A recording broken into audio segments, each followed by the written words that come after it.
Akkam jirtu kabajamoota fi jaalatamtoota hordoftoota biiftuu Oroo bakkuma jirtanitti nageenyi keenya kan kabajaatti fi kan jaalalaa isin haa ga'u isiniin jenna. Itti suuraan oduu isaa kana qabannee dhiyaannee jirra.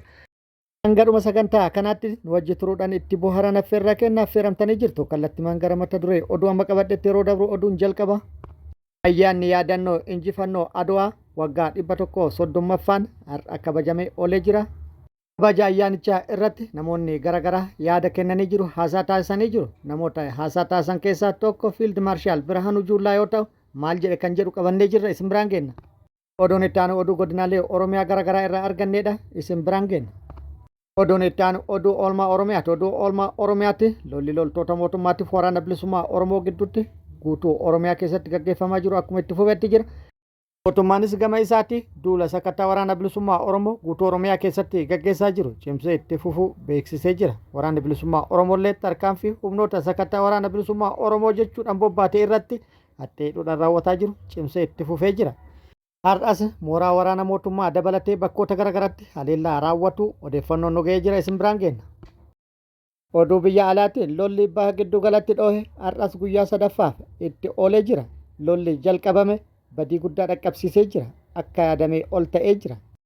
Ameerikaa fi Israa'el dursanii haleellaa raawwatu lola kana jalqabanis waan itti milkaa'an hin fakkaatan. Dabalata odeeffannoo kana isin biraan geenna. Guutuu oduu kanneeniitiif kan biroo wajjin isin wajjin kan turu ani Bariisoo Ganamooti. Guutuun oduu wal duraa duuban akka itti aanu kanatti isiniif dhiyaata. Ayyaanni yaadannoo injifannoo Adwaa waggaan 130ffaan har'a kabajamee oolee jira. Ayyaanni yaadannoo injifannoo Adwaa waggaan 130ffaan har'a sagantaalee garaagaraatiin dabalamee kabajamee oolee jira.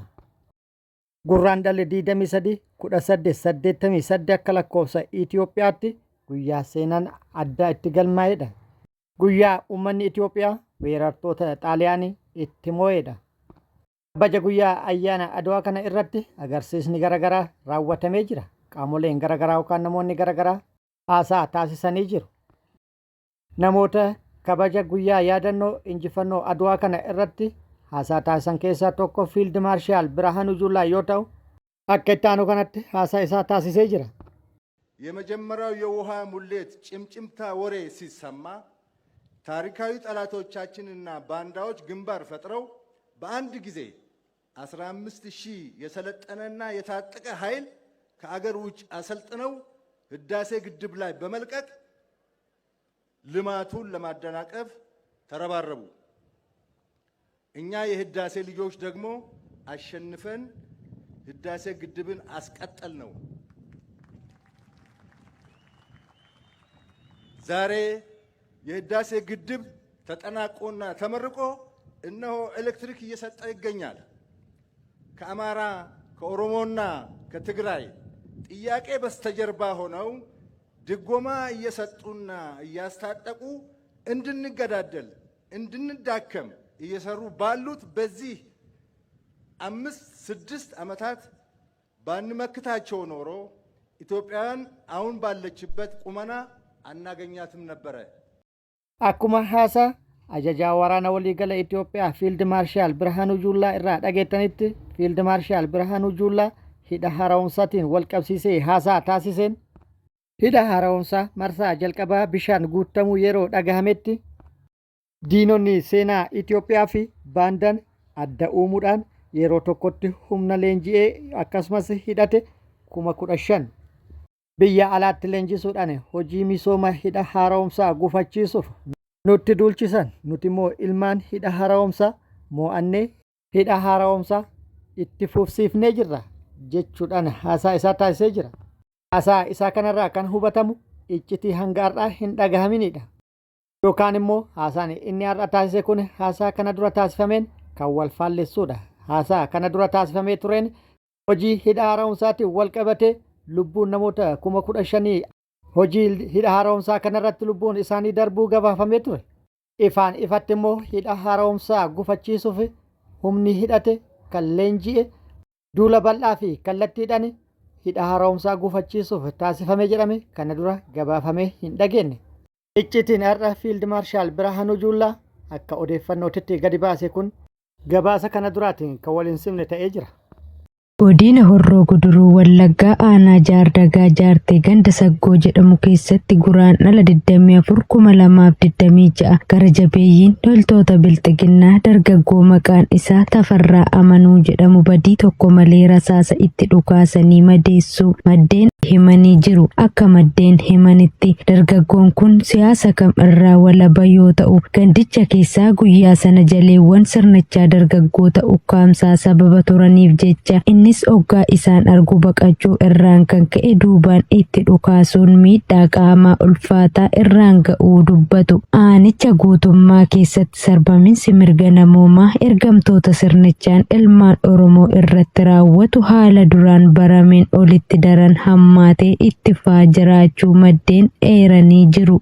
Godina Qellem Wallaggaa aanaa Ga'oo Qebbee ganda Beejjoo Qobbachaa irraa gara jabeeyyiin hawaasa irraa dhalataniif dantaa tokko hin qabne guraandhala 25/2026 Aadde Maarituu Taffasaa kan jedhamtu abbaa manaa Kifil jechuun qabanii hidhatti darbatanii dararaa jiraachuu jiraattonni gandichaa himanii jiru. Ganduma kanarraa gaafa guraandhala 24/2026 Lalisaa Shumaa jalaa qarshii 30,000, Mahammad Abdurrahman jalaa horii 3, Mahammad Hussein jalaa qarshii 20,000 badii tokko malee sababa Oromummaa isaanii qofaaf saamanii deemuun ibsamee jira. Oduma wal godinichuma magaalaa Dambidolloo keessattis jaliiwwan biltsiginnaa maqaa adda addaa taasifachuun saamicha bifa haaraawwan eegalanii jiran torban darbirraa eegaluun addatti abbootii qabeenyaa fi daldaltoota irraa dirqamsisanii giddugaleessaan qarshii 20,000 hanga 50,000 guuraa jiraachuun itti dabaluun ibsamee jira. Maqaa deeggarsa raayyaa ittisa Empaayireettii fi uffata milishaa jedhuun hanna irratti bobba'anii kan jiran lukkeeleen sirnichaa namoota kaffaluuf humna hin qabne immoo ergama qaama biraa qabdaa kanaaf kaffaluu didde jechuun yakkanii sarbama mirga namoomaa adda addaa irratti raawwataa jiraachuu jiraattonni magaalichaa addeessanii jiru. Impaayera qaama siyaas dinagdeen qoftee mataa ol qabanii bayyaanachiisuuf kan dhaman jaleewwan biltsiginnaa maqaa gosa kaffaltii adda addaa da'oo taasifachuun afaan qawweetti qabanii saamuu, ukkaamsanii hidhatti darbachuu, gara jabinaan ajjeesanii gatuu fi hiraarsa adda addaa hawaasa irratti raawwatan kan duraa irra daraan hammeessanii jiru. Godina Baha Shaggar aanaa Faantaallee keessatti murne biltsiginnaa uummata gosaan qoqqooduuf bobba'ee garee biroon walitti dhukaasuun milishaan tokko du'uu isaa jiraattonni itti himan. Bifuma walitti eerame kanaan aanaa Faantaallee ganda Faatee Leedii jedhamu keessatti dheengadda guraandhala 28/2026 waaree booda bulchaan gandichaa Muusaa Duubee jedhamu uummata gosaan qoqqoodee ijaarrachuuf dirqamaan jiraattota naannichaa osoo walitti qabu hidhattoonni biltsiginnaa biroon itti dhufuun osoo wal baqatanii bulchaan gandichaa itti dhukaasee hidhataa tokko irraa ajjeesuun akkasumas uummatni gandichaa akka gosatti dirqamaan walitti qabame diduun bittinnaa'ee gara qe'ee isaatti deebi'uu addeessaniiru. Murni biltsiginnaa aanaa kana gandoota garaa garaa keessatti uummata nagaa gandaa fi gosaan qoqqooduuf ergamtootaa fi jala deemtota farra tokkummaa uummataa ta'an kanneen akka Mahammad Kuulaa fi fakkaattonni isaa garee badii tokkummaa uummata Oromoo hin jaalanne farda ta'anii hojjechaa akka jiran gabaasuun keenya kan yaadatamuudha. Godina Lixa Wallaggaa aanaa Gimbii ganda biqiltuu Soodduu Geleel keessatti tiksitoonni Impaayera Itoophiyaa tibbana guraandhala 26/2026 irraa eegaluun namoota mana dararaa sirnichaatti gidirsaa jiraachuu fi hedduu ammoo achi buutee faana miilaa dhabamsiisaa jiraachuu jiraattonni gandichaa feeranii jiru. Akka jiraattonni jedhanitti maanguddoo maqaan isaa Ittaanaa Waaqjiraa jedhamu yakka tokko malee ilma keetu waraana bilisummaa Oromoo keessaan rukutaa jira jechuun waajjira poolisii aanichaatti hidhanii baatii 8 oliif dararaa akkaan ulfaata irraan ga'aa jiraachuu himuun namoota maqaan isaanii Kennasaa Badhaasaa, Boonaa Gammachuu, Morkaa Zamaduu, Abarraa Tasgaraa, Tolasaa Taammiruu, Kabbadee Taammiruu fi namootni ammaaf maqaan isaanii guutuun hin qaqqabin jiru hedduun akka jiranis ifoomeera. Dararaa murna kanaan filannoo jireenyaa dhabuun bobbaa fi galli keenya yaaddoodhaan weerarameera kan jedhan jiraattonni aanichaa diinummaa isaan namoota nagaa irratti agarsiisanii fi dabni gara jabinaan raawwatan waan laayyootti dubbatamee dhumu akka hin taane addeessanii jiru. Mataan gabroonfataa Koloneel Abiyyi Ahimad goleewwan Oromiyaa cufa keessa ergamtoota isaa bobbaasuun sabaa fi sablammoota impaayerichaa keessaa addatti uummata Oromoo irratti xiyyeeffachuun duguuggaa sanyii raawwachaa jiraachuun akka hin haalamneedha. Oduun itti aanu oduu oolmaa Oromiyaati. Oduu oolmaa Oromiyaatti lolli loltoota mootummaatiif waraana bilisummaa Oromoo gidduutti guutuu Oromiyaa keessatti gaggeeffamaa jiru akkuma itti fufeetti jira. Mootummaalleen gama isaatti humnoota isaa bobbaasuun sakattaa waraana bilisummaa Oromoo guutuu Oromiyaa keessatti gaggeessaa jiru kan itti fufe yoo ta'u waraanni bilisummaa Oromollee humnoota mootummaa maqaa sakattaa waraana bilisummaa Oromootiin bobbaasee hadhee itti hidhuudhaan haleellaa irratti raawwataa jiru cimsee itti fufuu beeksisee jira. Haaluma kanaan har'a barraaqan giddugala Oromiyaa lixa shaggar aanaa Adaa Bargatti haleellaa humnoota mootummaa irratti raawwatee miidhaa guddaa dhaqqabsiisu odeeffannoon gara sirraa nu geette ibsitee jirti. Haleellaa humnoota mootummaa irratti raawwateen humnoota mootummaa hedduu hojiin ala taasisuun hedduu immoo booji'uun injifannoo irratti argatu odeeffannoon nu gahee jira.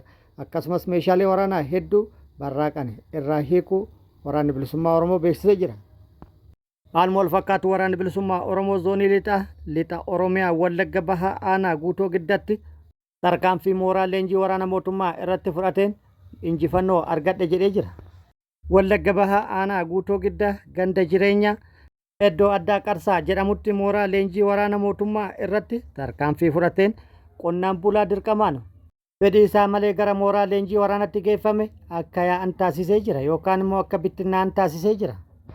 Tarkaanfii waraanni bilisummaa Oromoo mooraa leenjii kanarratti fudhateen qonnaan bultoonni dirqamaan garasitti geeffaman hedduun isaanii mooricha gadi dhiisanii bahuudhaan gara maatii isaanii deebi'anii jiru. 15 kan ta'an immoo waraana bilisummaa Oromootti makaman jedhame. Oduma kanaan wal fakkaatuun giddugala Oromiyaa kaaba Shawaa aanaa warra Jaarsotti milishoonni hedduun mootummaa ganuun dhagaamee jira. Aanaa warra Jaarsoo irraa milishoonni 39 mooraa mootummaa gadi dhiisuudhaan mootummaa ganuun isaanii gabaafamee jira. Gama mootummaatti odeeffannoon jiru bakkoota lollitti gaggeeffame kanaan wal qabatee waan haarawaa yookaan immoo odeeffannoo jiru argachuuf yaallee turre odeeffannoo argachuu hin dandeenye ta'ullee mootummaan humna guddaa bobbaasee sakatta'aa gaggeessaa jiru cimsee itti fufee jira. Gama biraatiin immoo humna milishaa akkuma 100 ture gara miliyoonatti ol guddisuun leenjii waraanaa kennuufii fi qonnaan bulaa umriin odoo hin daangessine dirqama guutuu Oromiyaa keessaa gara mooraa leenjii waraanaatti geessuun itti fufee jira. Odoon itti aanu lolli baha giddu galeessatti dhoohe har'as guyyaa lammaffaaf cimee itti oolee jira. Lolli dheengadda dhoohe har'as cimee itti fufuudhaan balaa guddaa dhaqqabsiisaa jiraachuu maddeen odeeffannoo garaagaraa gabaasaa jiru. Ameerikaa fi Israa'el qindoomuudhaan dursanii haleellaa raawwatuun lola kana kan eegalan yoo ta'u lolli jalqabame immoo akka isaan yaadan hin taane jedhamee jira yookaan immoo itti hin milkoofne jedhamee jira.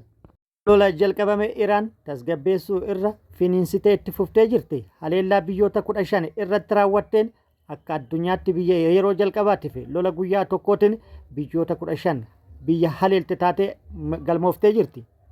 Haleellaa raawwataa jirtuun suutuma suutan meeshaalee waraanaa ammayyaa gadi baasuun yookaan haaraa gadi baasuun haleellaa raawwattu cimsitee itti fuftee jirti.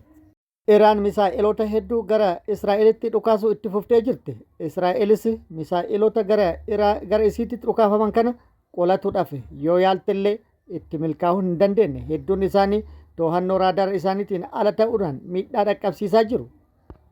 Gama biraatiin immoo Israa'el Iraaniin himattee jirti. Iraan haleellaa raawwataa kan jirtu misaa'eloota akka addunyaatitti dhoorgaa ta'aniin jechuudhaan himannaa bantee jirti. Kunis kan ta'e Iraan haleellaa kaleessa galgala misaa'elotaan raawwatteen misaa'elli tokko gara Israa'elitti ergamee yeroo bu'uuf ka'utti kan 10 ta'e yookaan 20 ta'ee bittinnaa'ee haleellaaf haala hin mijoofneen Israa'el irratti miidhaa dhaqqabsiisaa ture ta'uu irraa kan ka'e himannaan kun kan dhiyaate. Misaa'elichi tokko ta'ee dhukaafame yeroo haleellatti dhiyaatu 20 yookaan 10 ta'ee bittinnaa'ee haleellaa raawwata jedhamee jira. Inni kun immoo qolatuuf baay'ee rakkisaa akka ture Israa'el ibsitee jirti. Magaalonni Israa'el hedduun haleellaa misaa'elota Iraaniin miidhamanii jiru. Gama biraatiin immoo Iraan jeettota waraanaa Ameerikaa hedduu akka buuftetu himamaa jira. Xayyaaronni waraanaa Ameerikaa F-15 fi F-22 walumaa galatti xayyaaronni Ameerikaa 3 buufamuun isaanii yookaan humnoota waraanaa Iraaniin to'atamuun isaanii mirkanaa'ee jira. Ameerikaa basaasota ishee kan isheen itti boontuun har'aam harka Iraanitti kukkufuun isaanii kufaatii basaasaa isa guddaadhaan ibiddi kun asirratti dhaabannee Iraan harka ishee dheereffattee buufataalee waraanaa Ameerikaa fi Biriteen kanneen galaanaa Arabaa keessa jiranis daaraa gootee jirti. Kuwait keessatti buufanni humna galaanaa Ali Al-Salim guutummaatti tajaajila ala ta'ee jira. Ijaarsaawwan gurguddoon sadii kan Muhammad Al-Ahmad keessa jiranis barbadooftee jirti. Bahrain keessatti buufata Miinaa Salmaan iddoo ajajaa fi loojistiikii Ameerikaatiin dirooniiwwan Iraan afuriin rukutamee wiirtuun ajajaa Ameerikaa caccabee jira. Galaana irratti ammoo seenaa magaalaa sibiila Ameerikaa kan taate USS Abraham Lincoln salphina guddaa mudattee jirti. Iddoonni warraaqsaa Islaamaa Iraan misailota baalastikii afuriin doonii guddittii kana rukutuu isaa labsee jira. Ameerikaan loltoonni sadii qofa du'an jechuun dhoksuuf yaaltus Iraan garuu loltoonni Ameerikaa 560 ol du'uu fi miidhamuu isaanii ragaa baatee jirti. Kana malees dooniiwwan boba'aa sadii kanneen Ameerikaa fi Biriteen galaana Hormuz keessatti ibiddaan gubachaa jiru. Kunis Iraan galaana Arabaa awwaala weerartootaa gochuuf waadaa galte sana raawwachaa jiraachuu ishee agarsiisa. Samiin Iraanis diinaaf iddoo du'aatee jira. Haleellaa wal irratti raawwatan akkuma itti fufettee jira. Iraanis haleellaa irratti raawwatamaa jiru qolataa jiraachuu maddeen odeeffannoo garaagaraa gabaasaa jiru. Gama biraatiin immoo Iraan haleellaa diroonii waajjira muummee ministeera Benjaamin Netanyaahuu fi akkasumas waajjira humna qilleensa biyyattii irratti xiyyeeffate raawwatte jedhamee jira.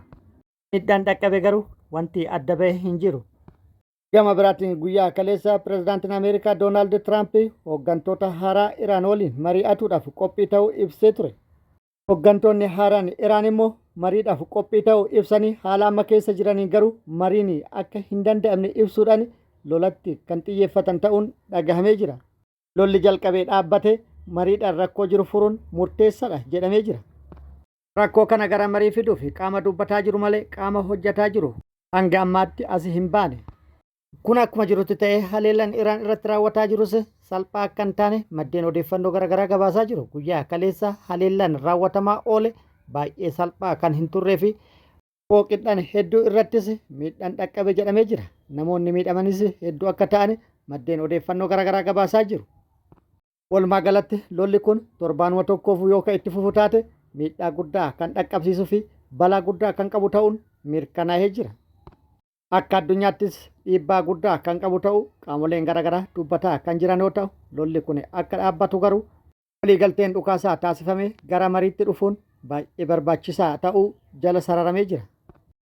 Kabajamoota fi jaalatamtoota hordoftoota biiftuu Oroo oduun ammaaf qabadde kana hanga ammaa kana guutuu oduu wajjin isin wajjin kan ture ani Bariisoo Ganamooti hanga yeroo itti aanutti deebinee wal agarrutti nageenyi rabbi isiniif haa baay'atu nagatti nu turan hawwii kenna nagatti nu tura.